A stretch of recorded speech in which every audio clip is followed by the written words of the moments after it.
Good morning, everyone. We're in the city of Santa Monica today. We're going to be doing several installations today, which is going to consist of some pedestrian gates, a trash enclosure, which is going to be right here in this area, the gas meter enclosure. There's going to be also an enclosure all the way here with a pedestrian gate, another pedestrian gate there. There will be some panels on that against that wall over there. And we'll also be hooking up an entry system for the pedestrian gate. Quick update here, we have the trash enclosure in. The doors have to go in, the posts have to be cut.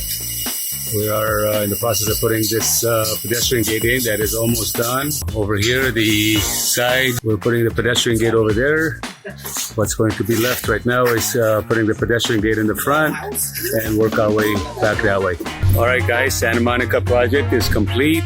Here's the finished product. Here's our trash enclosure, our pedestrian gate that we put up.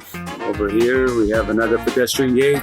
There's an inside view. Beautiful project. It added so much curb appeal to the house, and I'm sure it increased the value by quite a bit. We'll see you on the next beautiful project from Mulholland. Over and out.